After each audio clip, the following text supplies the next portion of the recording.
লাকাল হামদু ইয়া রব কামা ইয়ানবাগি লিজালালি ওয়াজহিক ওয়া আযীমি সুলতানিক। আসসালাতু আসসালামু আলা রাসূলিল্লাহ। রমাদান মাস আমাদের থেকে বিদায় নিয়েছে।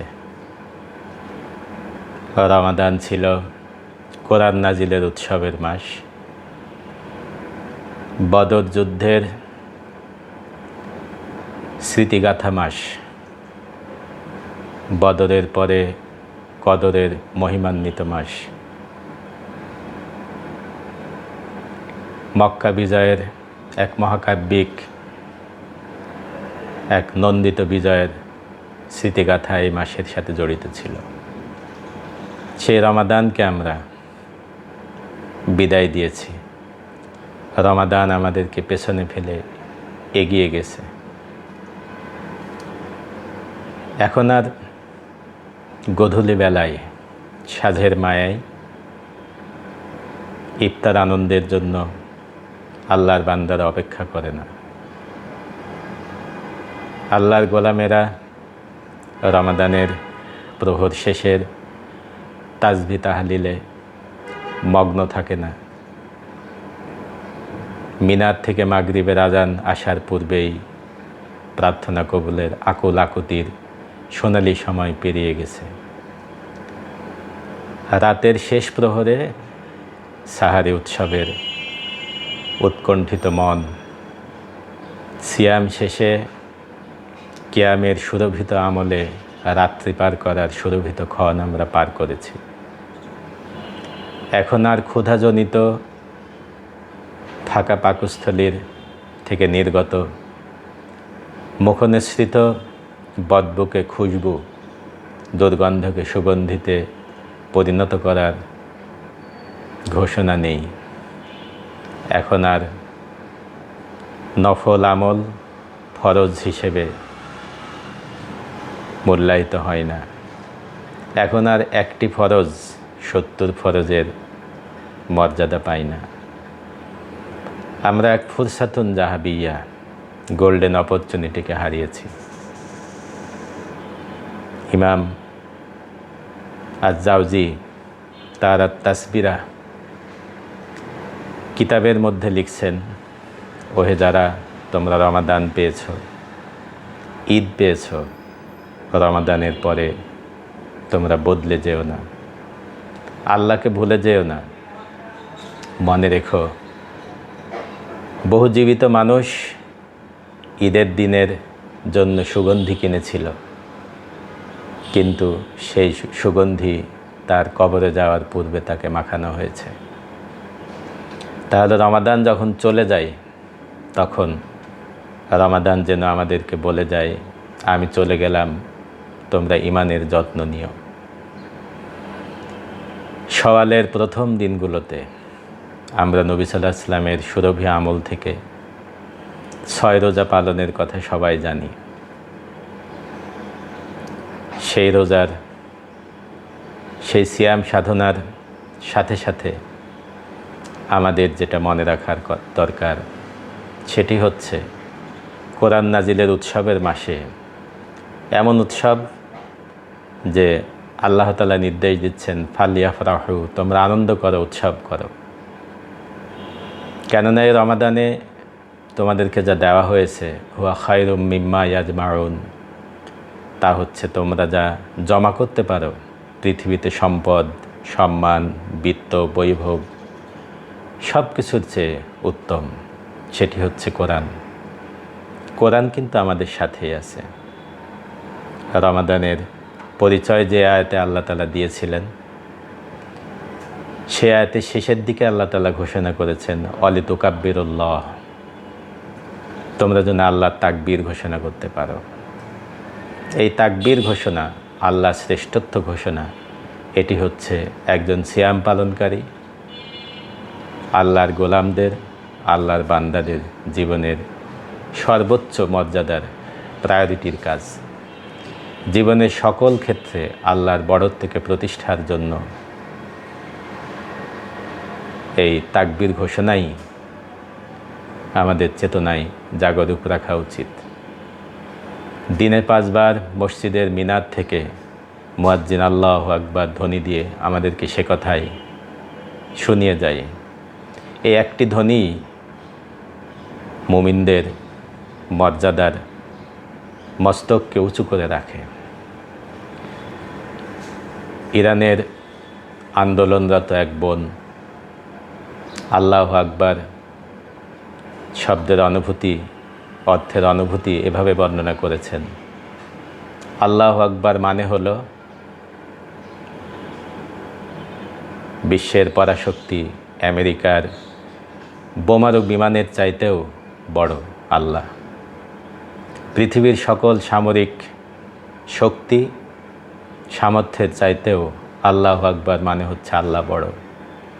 এজন্যই মাথার উপর দিয়ে যখন অনবরত বোমার বৃষ্টি হতে থাকে তখন আমরা ভয়ে পালিয়ে যাইনি।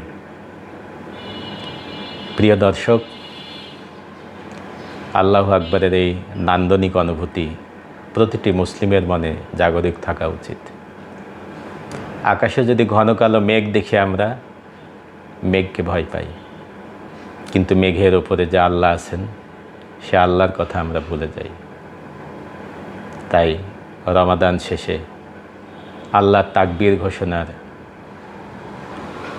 অনুভূতি যেন আমাদের জীবন জুড়ে জাগরুক থাকে। আমরা যে ঈদ পালন করেছি, নবী সাল্লাল্লাহু আলাইহি ওয়াসাল্লাম সেই ঈদকে সাজাতে বলেছেন তাজাইয়ানু আ'য়াদাকুম বিত্তাকবীর, তাকবীর দিয়ে। এটি শুধু ঘোষণাই নয়, আল্লাহু আকবার, আল্লাহু আকবার, আল্লাহ সব কিছুর চাইতে বড়, লা ইলাহা ইল্লাল্লাহ, তিনি ছাড়া কেউ নেই। এই যে তিনি ছাড়া আদেশদাতা, হুকুমদাতা, বিধানদাতা, জীবনের মালিক আর কেউ নেই, আল্লাহর চাইতে বড় কেউ নেই। এজন্য দেখুন না, সুন্নাহ হচ্ছে আমরা যখন সিঁড়ি বেয়ে বেয়ে অথবা লিফটের মাধ্যমে অথবা পর্বত আরোহণ করি, উপরের দিকে যখন আরোহণ করি তখন সুন্নাহ হচ্ছে আপনি আল্লাহু আকবার বলবেন।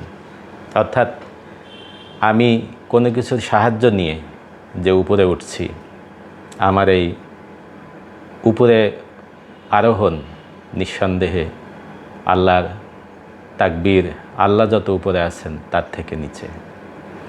আবার আমরা যখন নিচের দিকে অবতরণ করি সিঁড়ি বেয়ে অথবা লিফটে অথবা কোনো যন্ত্রের সাহায্যে, তখন সুন্নাহ হচ্ছে সুবহানাল্লাহ বলা। অর্থাৎ আমি নিম্নগামী হচ্ছি, কিন্তু নিচুতা থেকে, নিচের দিকের গমন থেকে আমার রব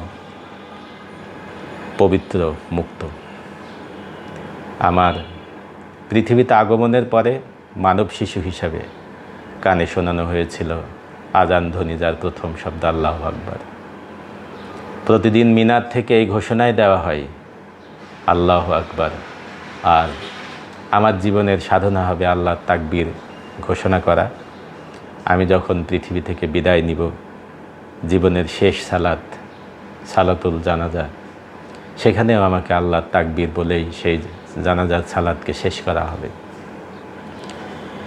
সিয়াম আমাদের মধ্যে যে পরিবর্তন আনতে চেয়েছিল, এটা যদি আমরা বছরের বাকি 11টি মাস ভুলে যাই, তাহলে আমার এই 1 মাসের সাধনা, 1 মাসের কর্মপ্রচেষ্টা ব্যর্থ হয়ে যাবে।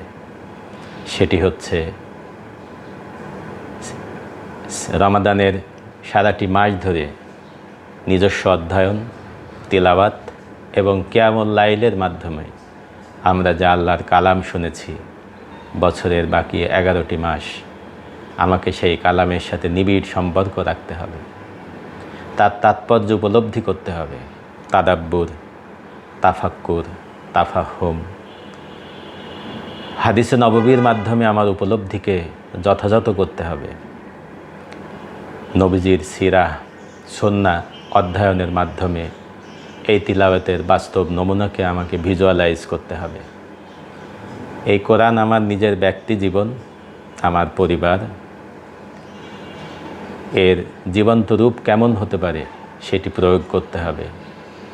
সমাজের মধ্যে এর প্রভাব, এর মর্যাদা উচ্চকিত করার জন্য মানুষের কাছে হিকমার সাথে, দায়িত্বশীলতার সাথে, অনুপ্রেরণার সাথে স্নেহশীল আচরণ নিয়ে, উন্নত চরিত্র নিয়ে এর দাওয়া পৌঁছাতে হবে, সমাজের প্রভাব পৌঁছে দিতে হবে। আল কোরআনের ছায়াতলে আশ্রয় নিতে হবে। আল কোরআনের ছায়া ছাড়া আমার পার্থিব অপার্থিব কোথাও মুক্তি নেই, মর্যাদা নেই। এই অনুভূতি আমাদের জাগরুক রাখতে হবে। সওয়ালের পথ চলা হোক, সওয়াল থেকে বাকি 11টি মাস পথ চলা হোক আল কোরআনের ছায়াতলে আশ্রয় নেয়ার, আল কোরআনের ফেরিওয়ালা হওয়ার, আল কোরআনের দাওয়া মানুষের কাছে পৌঁছে দেওয়ার। এই প্রার্থনা আমার মালিকের কাছে, আমার রবের কাছে, জীবন ও মৃত্যুর মালিক যিনি, এবং এ পৃথিবীতে যারা কোরআনের অনুসারী হওয়ার কারণে, রবের গোলাম হওয়ার কারণে মাজলুম, আল্লাহ রাব্বুল আলামিন তাদের জন্য আশ্রয় হিসাবে তাদের মুক্তির ব্যবস্থা করে দেন। এই কামনাই আজকের কথামালা এখানেই শেষ করছি। ওয়া আখির দাওয়ানা আনিল হামদুলিল্লাহি রাব্বিল আলামিন। আসসালামু আলাইকুম ওয়া রাহমাতুল্লাহ।